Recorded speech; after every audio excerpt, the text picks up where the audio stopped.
I feel like I look a total mess, but honestly, that checks out with exactly the way I feel. So hey, whatever.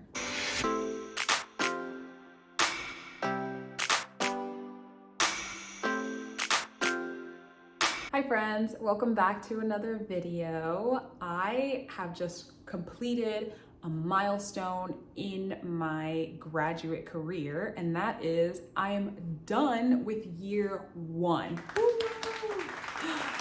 Thank goodness. It was a whirlwind. After completing my first year of grad school, I have a lot of thoughts. I don't really have a structure as to how I want this video to go. This could just end up being a rant, but hopefully it's entertaining at least. So where to even begin? So the academic year began in late September or like October, I think. And you know, I was very optimistic coming into it. I was like, oh, okay, back into school after taking a year off. Like after a couple of weeks, I'll just get into the swing of things and it'll feel just like how it did in undergrad, you know? No, this first year has been a lot in terms of juggling a lot of responsibilities. After a couple of weeks within the first quarter, I was hit by like a tsunami wave and just like never was able to make it back up to the surface. Like I was just being hit with new things. I had so many responsibilities to juggle, and I don't think I did a very good job of balancing I know I didn't do a very good job at balancing everything. But you know, the only thing that really matters is that I feel I did the absolute best that I could given the circumstances. Coming into grad school, it's super overwhelming right off the bat. I moved completely across the country, still adjusting to a new city, a new like culture, also coming back into school after taking a whole year off.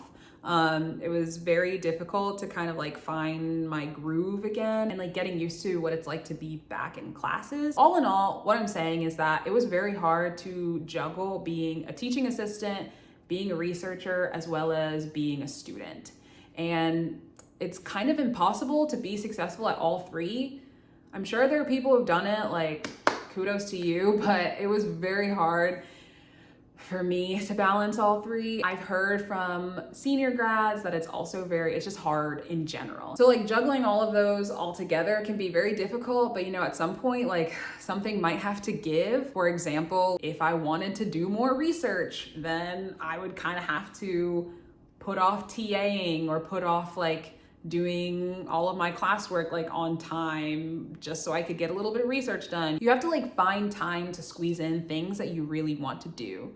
I primarily came here to be a researcher, and I didn't get a lot of research done this year, mainly because I was TAing and taking classes. But you know, that's okay, because come summertime, I'm gonna have so much more research to do, and I have so much more free time to do research because I won't be in classes and I won't be TAing. I will say that I did enjoy taking classes overall. The classes were quite difficult, I'm not going to lie. However, I think they were only difficult because a lot of the material I was learning, I was seeing for the very first time. So I took a machine learning class. Babe, I had no idea what a neural network was before I came into this, but now I do, and I've trained a couple of them, so that's pretty cool. Not only that, but I did not know anything about exoplanets.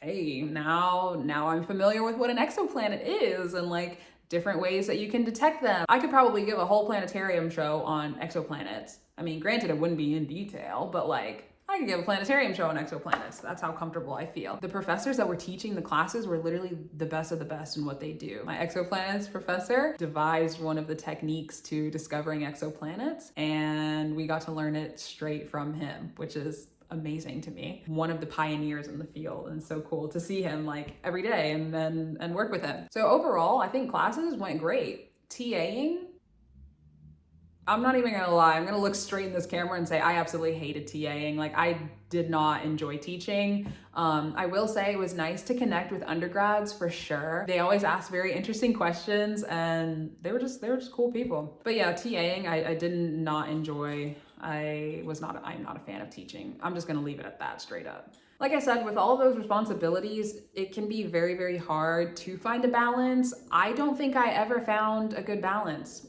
So if anyone has advice for trying to balance all of your responsibilities, please leave them in the comments. I would be happy to know.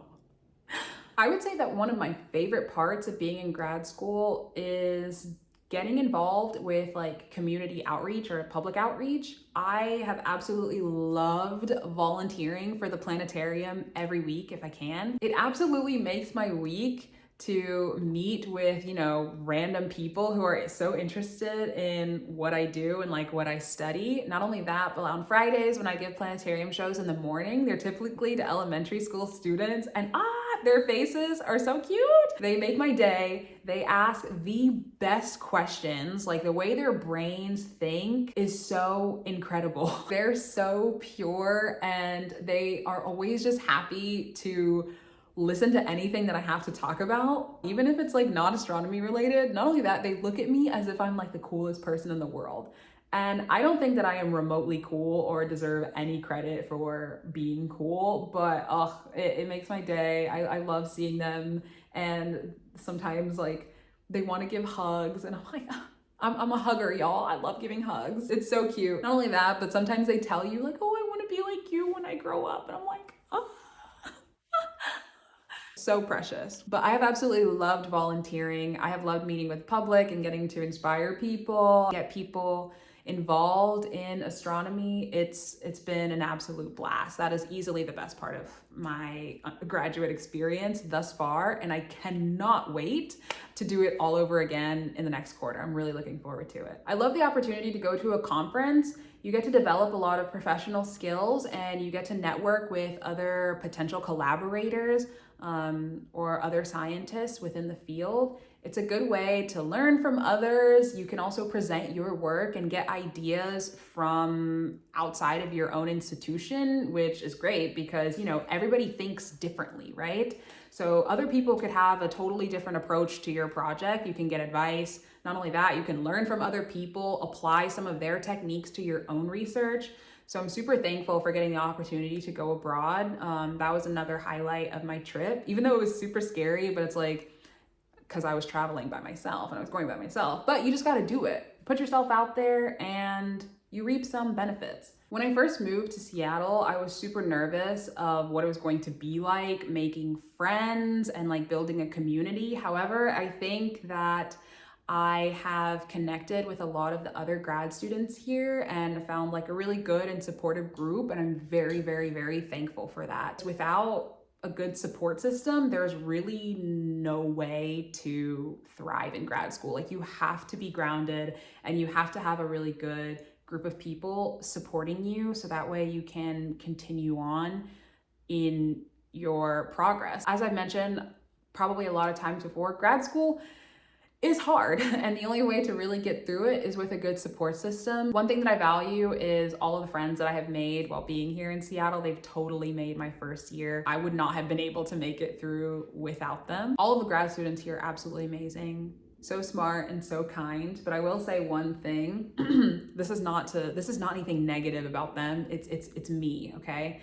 But I will say one thing I have noticed about being in grad school is that it has made me feel very insecure because I'm surrounded by all of these incredibly talented and smart people, and it kind of just, it brings out imposter syndrome. Like I've been feeling it really bad being here. I have my own insecurities, really. So I'm a little insecure, more sheepish when it comes to my coding ability. And I see all these other grad students like publishing these papers and like working together on homework. A lot of them are like experts at coding, and I am still very much like not at their level. I found myself comparing myself to other people, which is something I never found myself doing. It's the way that academia has kind of like forced my brain to think more competitively, right? Because when you're applying to these positions, they're only accepting a couple people out of like hundreds of applicants. So you're always trying to outdo the person next to you or outdo the person that could have your seat. And so I am feeling that I need to, try to prove myself while I'm here. And yeah, long story short, comparison is what will eat you alive and drive your imposter syndrome out the roof. So I'm working on it for sure. But yeah, that's one thing that I have noticed. I think one of the most important aspects that I've learned after my first year is that having a really good and really supportive supervisor is what's going to make or break your experience for real.